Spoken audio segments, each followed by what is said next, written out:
nation leader fan radio network. And that's a fact. And KFAN.com. 1 minute and 51 seconds past 3 o'clock Central Daylight Time. We welcome you back to a Friday Football Beast Labrobo edition of the Bumper to Bumper program on a rather steamy Friday afternoon here in the Twin Cities of Minneapolis and St. Paul. Guardsy produces the show. My name is Dan Barreiro, former Inkstein Wretch, newspaper of the Twin Cities. We are delighted that you are perhaps listening to us from the pontoon today. I wonder if Kessler's on his pontoon right now. Does he have a pontoon? He does. He talked about it Wednesday. About it, the guy texted in about that's right helping him repair it and how nice Kessler was, how patient he was. You know why Kessler was nice? The guy probably didn't even charge him. That's true. You know? Yeah. Or Kessler browbeat him into like a discount of some sort. Hey, do you want to talk to Don Shelby? I could FaceTime him right now. It did the Rossini. Yeah. We going to FaceTime an NFL coach quick? Yeah. We can do this? Yeah, that's possible. Who's to say? Yeah, you might be on the pontoon. You might be at the cabin. Your real cabin or your pretend cabin. You might be at the beach somewhere. You might be in your home enjoying your air-conditioned comfort. All those things are possible. Wherever you're listening from, we appreciate the loyalty to the program, and we will do our best to entertain, perhaps occasionally annoy you between now and 6:30 tonight. The UglyDeck.com guest lineup will not include Gessling. We're giving Ben Gessling the week off today, but Lavelle is scheduled for 5:30 this evening, his usual time, unless he surprises us by coming into studio. That'd be great. It would be nice. He hasn't done it in a while. I just love seeing Lavelle. Yeah, there's nothing quite like it. It's always fun. And maybe we can talk underwear with him. That's become one of the favorite Lavelle subjects. Underwear, quesadillas. Quesadillas, that's it. At 3:30 today, about a half hour from now, our old friend Ron Coomer will join. Of course, the former Twin, former weekly guest on the Bumper to Bumper program. Mondays, 5:20. Is that the time? I'll always remember it. Mondays, 5:20. Yep. Man, you had a better memory than me. I remember having him on for sure. Mm-hmm. Had a lot of good times with him. He, of course, now does radio analysis on the Chicago Cubs broadcast, has done that for a number of years, but stays connected to this community, always connected to the greater Chicagoland area. Twins, Cubs, right around the corner. So we'll catch up. It's a good opportunity to catch up with Coom Dog this afternoon at 3:30. I'm actually going to even ask him for a little baseball advice, because if anybody can help in this regard, it might be Coom Dog, given his connection, as I said, not just to the Cubs, but to the Minnesota Twins, even from a broadcast standpoint, right? He was doing broadcasting here before he ever got. It might have even helped him get to Chicago. Yes, I think it did. Big time agent for much of that, the late great Ron Rosenbaum. We shared the same agent and confidant as well. So I'm looking forward to discussing a lot of things, baseball related and other matters, with Coom Dog at 3:30 today. If you have questions for him, you can already hit the Bradshaw and Bryant KFAN text line now, 64686. Excuse me, a little gassy. Early. Hip Cricket has not given me the password yet, but I should be able to get that taken care of presently, as folks like to say in the business. Separating fact from fiction, a dangerous enterprise on talk radio, because, a fact should be a fact, but in this world, a lot of facts become beliefs. It becomes kind of complicated. It becomes a little bit challenging. That old saying, separating fact from fiction. But we're going to try to do that on a couple of fronts early in this broadcast. Now, we talk these days almost no golf on this show. That's more my influence than yours. But I walked into what looks like a hornet's nest of a controversy. Yeah. Involving, what's his name, DeChambeau? Bryson DeChambeau. Polarizing player. He is. Fair to say? Yeah, he has been. Speaking of that. And he's in the meat grinder, apparently about to get a 2-stroke penalty for allegedly, he's in the rough. He's in the fescue, as we like to say in the business. Yeah. And he he is seen stomping his feet as if he's trying to subtly, sneakily move the ball. Is that the idea? Is that the accusation? Not move the ball, but just improve the lie around the ball by getting some of the fescue out of the way. Out of the way. I gotcha. That's the allegation, and it looks like that's what they're going with, and he's going to get a penalty. He looked livid. Oh. He looked very unhappy. Yeah. The times we have talked golf and the times I used to write about golf, it was often to mock and ridicule the rules of the game and the fact that you actually had people watching at home who would call in if they thought some rule had been violated. Yeah, they do. Because it's one of those puritanical sports to that extent. It used to amuse me. So I don't know what the rule is in this case. That's why I'm trying to separate fact from fiction. If it's as simple as, my assumption is the officials who make this decision don't have to prove intent. If they're that by definition, there are certain acts that no matter why you're doing them, give the opportunity to the marshals or whoever the judges are who make these decisions to say that's against our rule book, and therefore we are assessing a 2-stroke penalty against you. Correct? Right. I don't know about the intent thing. I would imagine we're going to get a statement here pretty quickly because I almost feel like So is his round, was this 18? No, he was done. That's what's funny about golf. His round was in the books. Oh. He had finished his round, shot a 66, let me I guess, think. somebody called in. Maybe. One of those deals where some chumbalone in Paducah, Kentucky called in and said, he's cheating. He ain't playing right. He ain't playing by the rules. So they take him back out to the 5th hole, which is where the alleged infraction took place. Yeah. And he and his caddy, I think, and a couple of rules rubes were in a spirited discussion. And my favorite part is it looks like they're going to assess the 2-stroke penalty. I would imagine we're going to get a statement here pretty quickly on what he did and how he did it and why they're assessing it. Yes. But after all that, they're in a heated argument, as you saw. Big time. And then they've got to pile into the carts together. The guy that's giving him the 2-stroke penalty, he has to sit shotgun right next to him as they head back in from 5. It can't be a pleasant drive. No. It can't be a pleasant ride back into the clubhouse. So by the way, wasn't he only like one? So now he's 3 back instead of 1, or where was he? He was a shot back, yes. So now with the penalty, he'd be 3 back. 3 back, apparently. I would assume, I'm not even sure I'm doing that math right, because I don't understand golf punishment. So if you're a golf insider and you've been watching this thing, can fill in some gaps, do indeed hit the Bradshaw and Brian KFAN text line 64686. I probably won't get to those till segment 2, but they can get lined up now, or you can get lined up, so that then during the break I can get to hip cricket and take care of getting back rebooted. Man, the Bradshaw and Brian KFAN text line. So I just watched the whole sequence just for the first time, really start to finish. And it's really high grass. I don't even know what you call it that he's in. And he addresses the ball. He's standing over the ball. Then he backs up into the grass behind him, which I don't think is all that atypical. You're looking at where you're trying to hit it. You're stepping off the ball. But he definitely does demonstrably kind of forcefully push whatever that grass is down. And then when he steps back to his ball, he takes a really high step with his left foot, which does end up clearing more. So that would be the allegation, that you walked unnaturally to your ball to try to get some of that grass out of your backswing. Was he doing that, the LeBron James stomp that he used to do as celebration?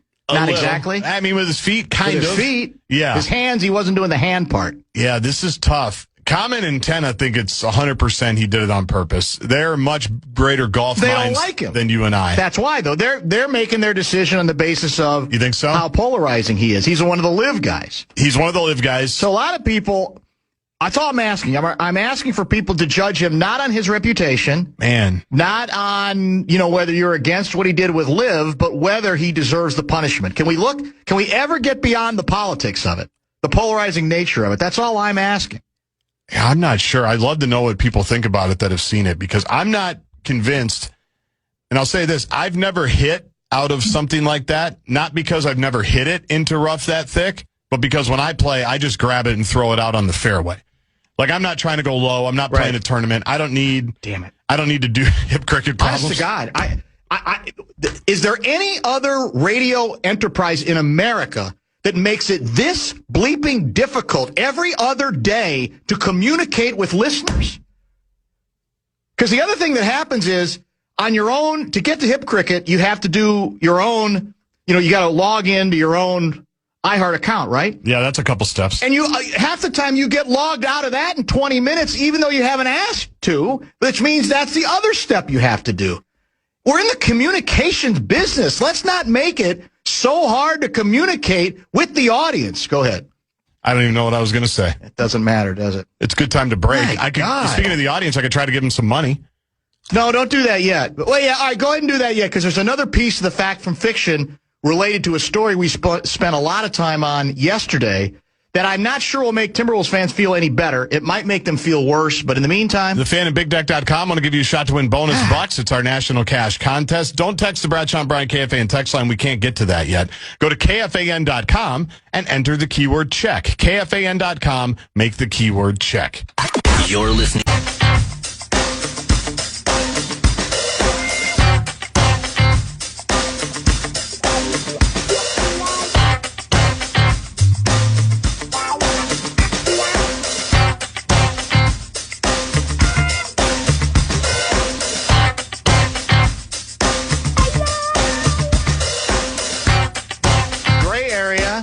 But don't see that as a penalty.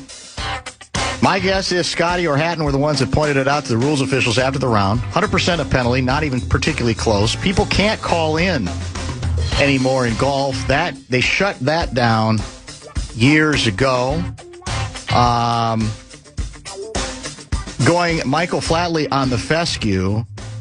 Two things. You're not allowed to improve your lie or remove natural growing things around your ball that would impede the club. And two, indeed, you can't call in anymore to report a rules violation. So it sounds like most of our golf experts believe that a penalty is callable, at the very least in this situation. But we'll keep an eye on it. Do we have official word now whether the ruling has been made, or is there still discussion, or is there an appeals process that DeChambeau can appeal to? Yeah, I don't think there's an appeal. I have not seen anything official yet. They're still talking about it on USA. They're still showing it. Yeah, he's still listed at 7 under right now. So they haven't assessed it yet. Correct. Yeah, he's listed as a one stroke back of Herbert right now. All right, so we'll keep an eye on that and see if it develops. Most certainly does have a reputation for this. Right before he left for LIV, he had a number of run-ins with rules officials on the PGA Tour. I think the Rocket Mortgage Classic and the Rope Line, huge history of this. I don't know that history, though, should matter, should it? I mean, I would think on, like, if you have a history of beating up other players, like in basketball, that might enter into your punishment. Right. But I wouldn't, to me, it should be on the basis of whatever rules are set up. It shouldn't be whether he's always been a guy who's kind of played around with stuff. But maybe ultimately that's what ends up happening. Like I've always said, this is Nick and St. Paul. They need to have a camera on DeChambeau at all times on the golf course. This goes back to, actually, this is a comment program, so he had people texting in on this as well. Yeah, it went on a long time. Fact or fiction? Well, we had the allegation yesterday from a media outlet that one of the shoes yet to drop, no pun intended, regarding the golf, is that Anthony Edwards had not yet reached out directly to the king, LeBron James. And that if he does that, everything is about to change, correct? That the Wolves might rocket to the very front of the list. I now have it confirmed by none other than Johnny Athletic that Anthony Edwards has already spoken to LeBron James more than once, and earlier this week, Ant was on the phone with LaMelo in a conversation with the king, LeBron James. Now, Ant did say at his thing in New York that LaMelo's been hanging out at his house the last few days. And I guess one of the things they talked about was both trying to do better at not swearing during the post-game press conference. That'd be good. Which would be helpful. Yeah, it's not the end of the world, but it'd be helpful. It'd be helpful. So I guess what I'm suggesting here is it appears to be fiction that this was one of the, I guess you could say, roadblocks facing the Wolves with their hope of getting LeBron. That LeBron was basically waiting. Well, if I get a call from Ant, right, everything would change. He's already gotten at least 2 of those phone calls, and one of them with LaMelo on the extension line. Oh, man. And nothing. So there, you're on the other side and go, well, then we still don't have any announcement that he wants to come here. So, and LeBron did say today there's not going to be an announcement today. I did see that earlier. Didn't say when, but Correct. said it wouldn't be today. That's the tweet I saw about an hour ago. But no, I don't know when. Now, here's how things have changed in my world as it pertains to my daughter's interests when it comes to sports. I got a phone call at about 2:30, and I'm thinking, oh my God, what's this going to be about? What do you need? And she said, Dad. And I'm thinking, oh, this might be serious. What's going on? So what? What's wrong? No, nothing's wrong. But are the Wolves going to also sign Lonzo Ball? And I'm going, what are you talking about? What are you smoking? What is happening here? Well, there's an online rumor that she saw at several places, because now she's like, I've pretty much now signed up for any website that has Timberwolves information. She's in the algorithm. She's that in it. Yeah. And into it. So I did check that one with our guy Johnny again on Lonzo. He thinks it's completely invented. Now, Lonzo is a good player. He's had a couple of horrific injuries. But the obvious issue is, unless he can play power forward, which I don't think he's equipped to do, right? I don't think we got room for another guard, right? Then I started thinking, well, maybe there's a package deal.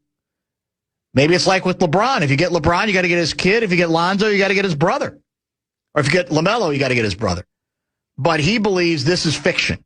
He doesn't think there's any reason to think or suspect that the Wolves are sniffing around another ball. That's for the power trip. Lonzo Ball. Although I've told you this for years, I've always liked him as a player. He just couldn't stay healthy. That's part of his problem. He's not as flashy. Right. Not as talented as his brother, but he can run a show. If he were healthy, he'd be a viable option as what I would call like a kind of a caretaker point guard sort of a guy. So that appears to be fiction. And more importantly, Ant not calling LeBron, according to Johnny, who would probably know, that's also fiction as well. So to the LeBrobos, we got nothing new either way. It sounds like based on what you said, he said, we're not going to get anything new on him today. And now everybody will do the speculation game. Is it Sunday, World Cup day? Is it the day after the World Cup? Is it next week? You would think next week. I've said this. I said this to Giovanni, and I'll say it to our audience. You may be bothered by the dog and pony show because it's annoying. There's no question. But I'm here to tell you that if LeBron James waits another month to announce where he's going, the team he declares he's going to will not say, I promise you, sorry, LeBron, can't use you. This has just been ridiculous. It's taken too long. We moved on. We've moved on. That's not going to happen, boys and girls. No matter how long he takes, the team will wait. Those teams will wait. And it gets back to what I said yesterday.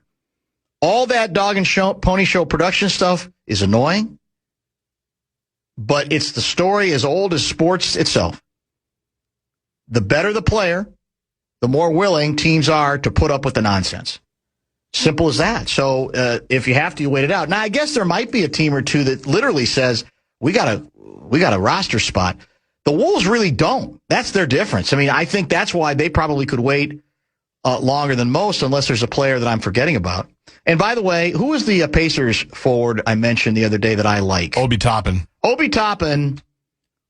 The money matches up with, is it Green, the swing player that we got? Josh Green. But the money's pretty close. Yeah. The problem is we have no reason to believe, or we don't have any knowledge that the Pacers are willing to say, let's help the Wolves out. Let's just give them to him. Let's just we'll do Josh it. Green. We'll do the favor for you because you need a power forward.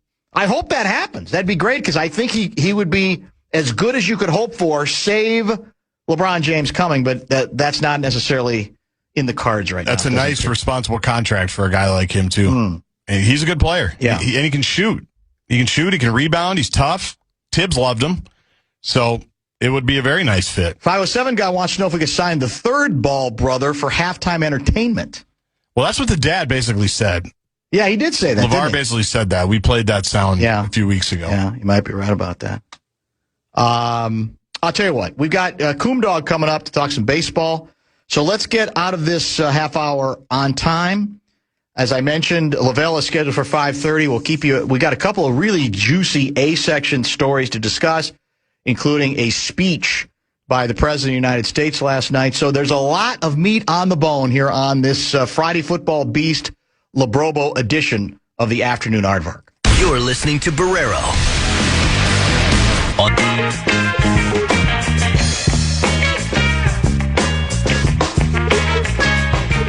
All right, don't forget Lavelle is coming up, as I said, at his usual time, 5:30, unless he happens to hit our studio early. If you have any questions, and a couple have already come in for our next guest, Ron Coomer, 64686 is the Bradshaw and Bryant KFAN text line. Coom Dog joins us via the Connecticut Water Systems hotline.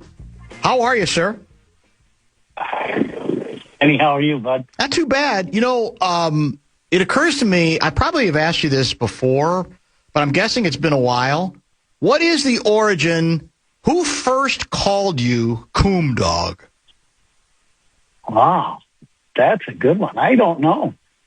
I think actually in high school that probably started, but I don't think I was called Coom Dog in the minor leagues. I think it was more, I had like 15 different nicknames from Puckett in like the first 3 days of me being a twin. You know, it was really nice. They lockered me next to Puck at the Metrodome. So, as I was known as the other South Side of Chicago kid. Yes. I was the whipping boy for a while until I started getting some hits. Then he backed off a little, and I was okay. Yeah, I can see where it could have been him. It could have been one of those things. Sometimes you just don't know. Those are the best ones where you can't really say it was one particular individual, and it just becomes legend. What was it like lockering next to Puck? It was like lockering. I don't know who. It was. There was a lot of chaos going around his locker at all times. Yes. Put it that way. Yes. He, before everybody could get into the clubhouse, he was the top stir. He was the absolute stir. And if he was sitting there, look out because you're going to get hit with shrapnel at some point, constantly. Yeah. And, but he was also a guy, as you know, you were around him a lot. Yeah. He was a laugh all the time. Mm-hmm. He just was. He just had a great personality and just that big, outgoing, fun, everything was going to be fun, it's just, or funny. And, and that's the thing that, I took from Puck other than having to carry his bag once in a while and do stuff like that. That also worked out in my favor too. It got me 3 suits for carrying his bag for a road trip. That's not bad. That's a decent trade-off. No, in New York, he made me carry his bag for the whole East Coast trip. And he had everything in his bag that was on the plane that you could fit into a Gucci bag. It was the biggest, bag that went on a plane that you could imagine. And I carried it for 2 cities. We get to New York and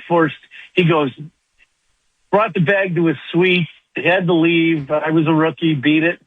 But tomorrow morning, meet me in the lobby at 11 in the morning. And he had a limo waiting for us.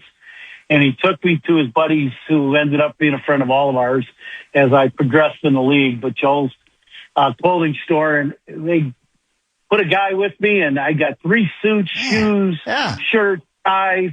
And the only thing Puck said to me at the end when we were leaving, and I just thought, I was like, wow. He goes, if you tell anybody, you're out of here. You're done. Wow. And I went, okay, I guess nobody's going to know. And sure enough, I got to the Grand Central Hyatt that night after the ball game, and all 3 suits were hanging in my closet, tailored and done. And I thought, how the hell did he do that? I mean, it's my room. I'm not, but that's too good. Tough. He knew everybody. Who in your memory did he enjoy? Who did he seem to needle the most? Was there a single player or a person or coach or that he tended to go after more or needle more? Well, I think he had a daily dialogue with Stelmasic, with our bullpen coach, who was from the east side of Chicago. Yep.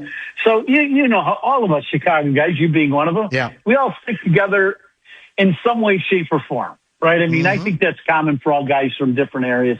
But Stelly would throw Puck BP every day, and Puck would wear out Stelly every day, talking, chirping, you know, throw it here.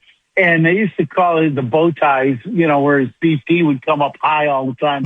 And for one day, you know, they wore bow ties out on the field, and Stelly, you know, in true east side of Chicago form, started yelling and screaming at Puck. And, it was hilarious. It was just great. But something we can't really kind of say what was said on the field, if you know what I mean. Yeah, no, I understand. It was one of those. Yeah, that part it was one of those. Yeah. That part I certainly do indeed understand. Yeah. He got on me really hard once, and I don't remember what I had written. I have absolutely no idea. But so it was a post game, and he didn't really address it to me other than this way. So there's a group of us around him after a game. I don't know if they won it or lost, and we're just asking him questions, and maybe he'd had a bad day. I don't know what the deal was, or maybe he was talking about the team having a bad day, and he's going into this soliloquy about, you know, it's the nature of baseball. TK talks about all the time. You know, you're not going to win every day. You got to try to stay even keel at this thing. You know, you're going to have your days when you're not very good. It says Barreiro, whatever, Barreiro. Look at him. I mean, he's written, he knows he's written a bad column. You know, it happens pretty much to any of these guys, and that was his sideways way to tweak back. And what I had written, I have absolutely no idea. But every once in a while, you know, a little bit of that needle, even on that, with a little sharper edge, would come out. It wasn't very often, because he was obviously a go-to guy with the media jackals, because he would talk most of the time. But that was the occasion I remember. So, Barreiro members, I mean, I'm sure he's written a bad column or two, you know, so, okay, yeah, probably have. Yeah. Well, and you're from Chicago, and believe me, he knew that, too, and you could take it. Yeah, so, that's true. You know, you are willing to. The thing that, you know, we became friends, and, you know, and the Millers and Suhans and Royce and everybody, and heaven forbid, don't mention Sid and the Dark Man. If you said something or did so, you were always around too. So, you know, and it became like this group of people, whether you were on the team or you were covering us. There was a lot of people that you get to know, and that's how you and I got to know each other. That's true. Is being there. And, you know, and the good, bad, and different. I can remember different times where, you know, I was playing like crap, and, you know, the guys came up to me because DK had said something, and, hey, it is what it is. Yeah, you got to answer the questions, and, you know, what are you going to do? So I think we all live that life of accountability and answering the questions, and that's part of all of our business, right? There's no question. It's all good. Yeah. You know, in fact, we just passed, did we not, Guardsy? I think we just passed the July. Would it be the 20-year anniversary of his retirement announcement? Correct? Didn't he announce retirement in 1990? Well, no, 30. Yeah, it would have been about 30. I can't do math. 30. And I don't remember. Were you there for that press conference? Yes, because I was. Yep. It was a hard one, man. And then you remember. I think the line I wrote. You know, Puck came in sunglasses, and I think my kicker, or either the start or the end of my column, was there were not enough sunglasses to go around in that room on that occasion. Yep, that was. I would say, there wasn't a dry eye in the place. No. I know, the whole team filed out to go to the press conference. And, when he walked in, with Tanya and the family, and I think his agent was there too. And, and all the front office from the Twins and Mr. Polat, I believe. It was just one of those, because we were there when he came to the ballpark, when he first came to the park and said he had the black dot in his eye. Mm-hmm. We were all there. And you're like, well, what do you mean you got a black dot in your eye? That kind of thing. Sure. It just progressed badly, from that point on. It just wasn't good. No, it definitely was not. And I think he did his best during that presser to lighten it up, and say, look, I'm not dying here. Life will go on. And all that we knew was true, but it was such an abrupt finish, right? Because as you said, at one point, it's like, I got a little problem in my eye, to he can't play anymore. That's quite a sudden, and it wasn't like he was, 42 years old. No. The other thing, too, in spring training, before that happened, I want to say he had 3 at-bats in spring, all 3 home runs. And then this happened, you're like, well, he'll be fine, right? It's Puck. He'll be okay. But that wasn't the case, yeah. Since we're going down memory lane here, we are going to get to the present here, but we haven't caught up in a while. And this is, people love this stuff. I certainly do, and it's good to catch up on it. Well, they got to listen to us. It's your show, and I'm on it. We haven't seen each other talk for a while. So, well folks, said. Hang on. That's the way it goes. We'll get there. Yeah, we'll absolutely get there. Yeah. I want to bring up another name because we have had over the years Frank Viola on a bunch. I had a great relationship with him as a player. And we've had him on the radio forever, not weekly like we did with you, but a bunch. And I'm curious to get from afar your theory, because part of the reason I haven't had him on as much is he tends to hate to talk about Major League Baseball. He is soured on almost every aspect of the game to such a degree that it's like, well, if he doesn't want to talk about it, then he doesn't have to talk about it, but then there's not that much to get into. So what's the Coom Dog theory on Frankie regarding that particular issue? Is he just getting more curmudgeonly like all of us, or is there something else there? No, he's probably getting more curmudgeonly like all of us, and I include myself in that group of being that way. But I'm around the game every single day, and I think our game has gone through different stages, right? Yep. And you have to, and this is hard for me to say, but you have to grow with our game and understand what's going on. I think our game has changed immensely over the last 15 years or so, with who's running it, the lack of baseball players that are in the game now that are impacting the game that have retired. There's very few of those. And the other thing about that too, with a lot of organizations, and you talk to other guys, you're really not welcome in the clubhouse, not the clubhouse, but in the realm of trying to help players. And, so I think that's the talk, I think, that gets frustrating for guys that did it at an extremely high level. So what's that about? I understand that part. What's that? Why? What's your theory on that? What's that about? Is it just change in the generations, or why a greater rejection that you've observed? I think the combination of things. I really do. I think part of it is, what is trying to be taught now is something that I'm sure Tom Kelly would be like, well, that's not going to work. Right. Can't do that. The guy's going to hit 210. He's going to strike out 180 times. You're right. He did. And that's what happens. So, in the pitching thing, the pitcher has gone away and the thrower. I've had a pitching coach in the big leagues tell me probably in the last couple of years, I'm not a pitching coach anymore. I'm a throwing coach. We are projectile throwers at a target, at a rectangle target, and try to get 3 in before you throw 4 out. That's interesting, man. That's a big league pitching coach saying that, who was a friend. And I went, wow, that's a hell of a way to go about thinking about your job now. Tonight the Cubs are going to play a guy who is going to top out at 90 miles an hour. right? Velocity. Basically, he's one of the softer throwers in the league. Over, 6'9", but the good changeup, the big change guy, right? That's totally unique in our game for a guy to top out, let's say, 89 to 90 miles an hour. Yeah. That's not even something that you talk about anymore. Well, I think too, one of the differences, I mean, those are pretty interesting observations you have, but to do your job as well as you continue to do it, you almost do have to, if not buy in, you have to accept and you have to deal with it, right? Otherwise, you can't stay in it the way you have stayed in it. You have to accept it, that that's what's being taught, what is being taught by some people. You don't have to agree with it, which I don't, especially on the offensive side. I don't know anything about pitching, so I don't claim to. Pitchers, to me, were guys that had the ball in their hands, and the sooner they threw it, the sooner we could all play. So that's what I thought. You know, I mentioned that to Sunshine one time, and he started yelling at me. Morris, he didn't like that guy.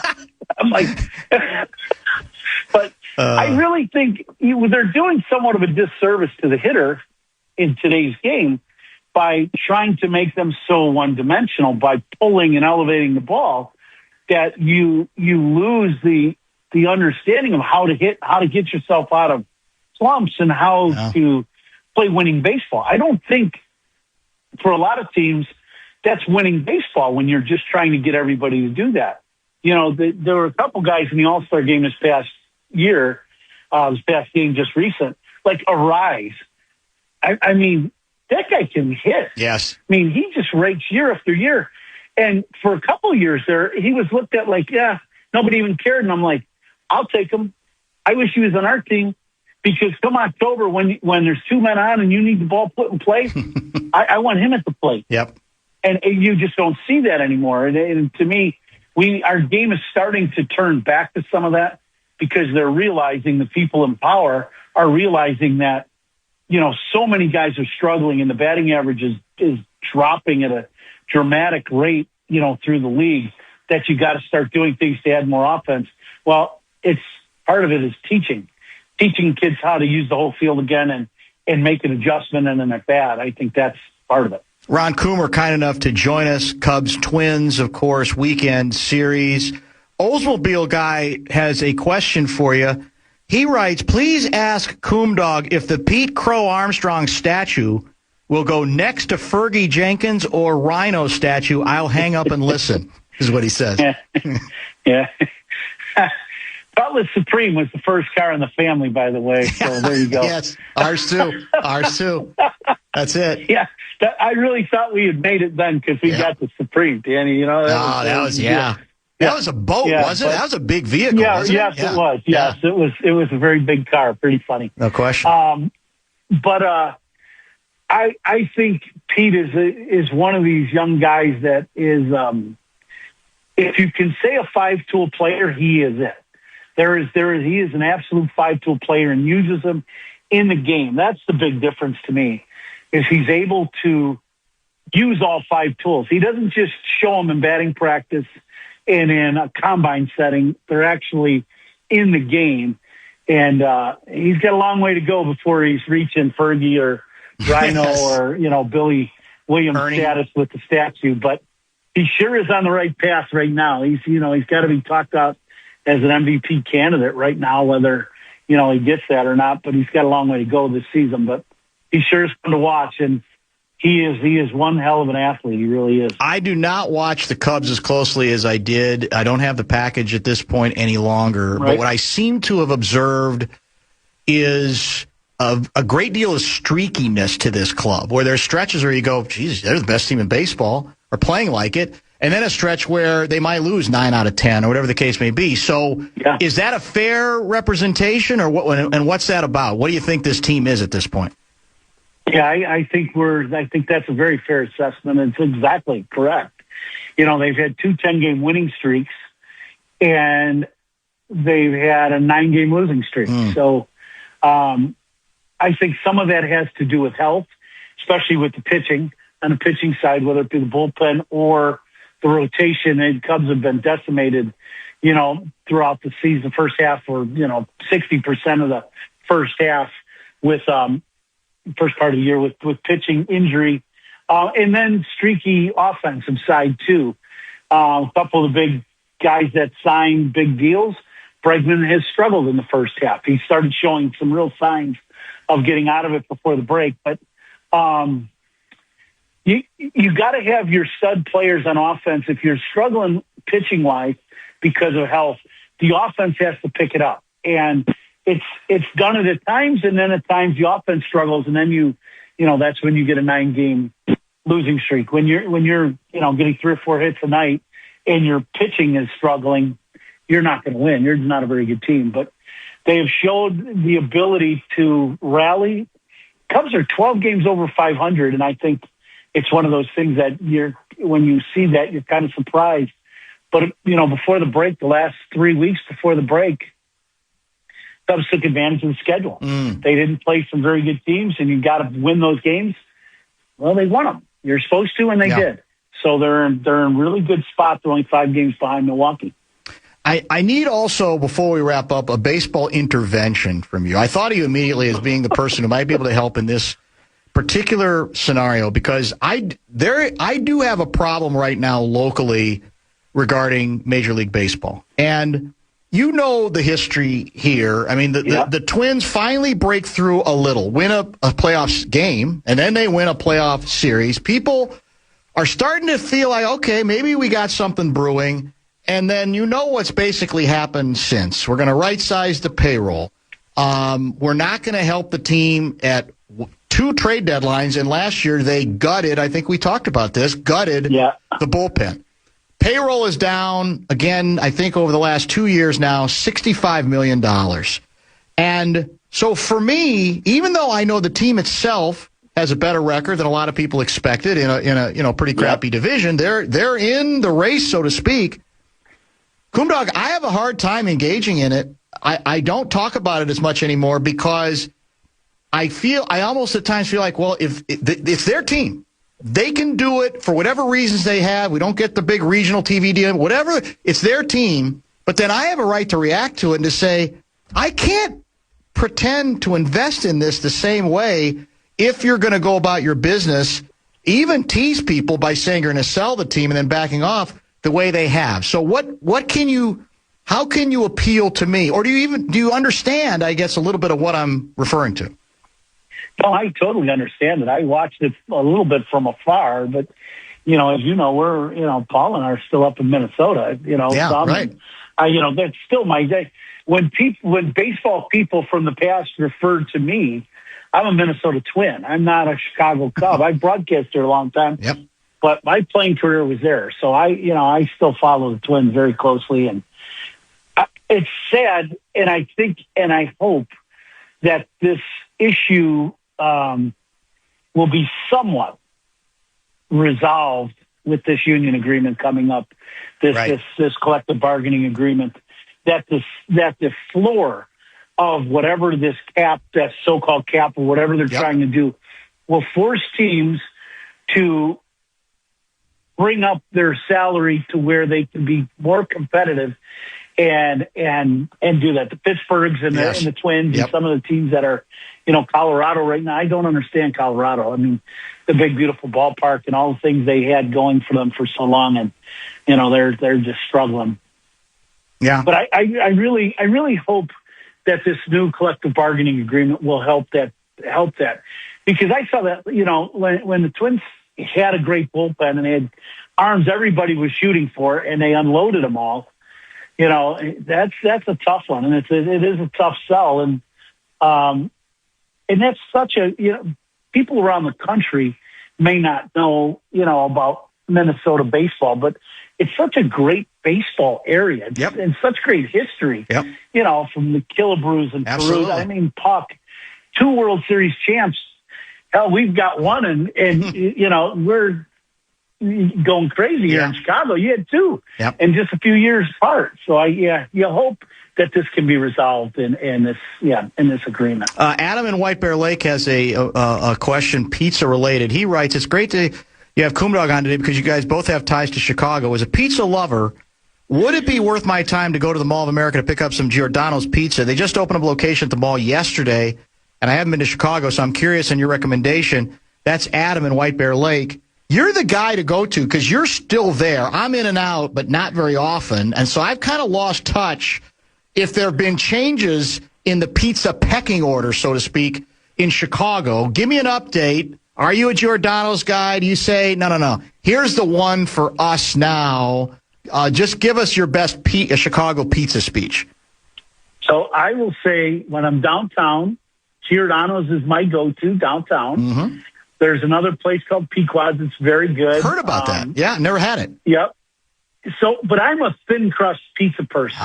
My pizza at my restaurant is a thin crust pizza, and it is really good. Yeah. But I don't get the thick crust pizza. But my dad would roll over in his grave if we didn't have good food at my plate. Sure.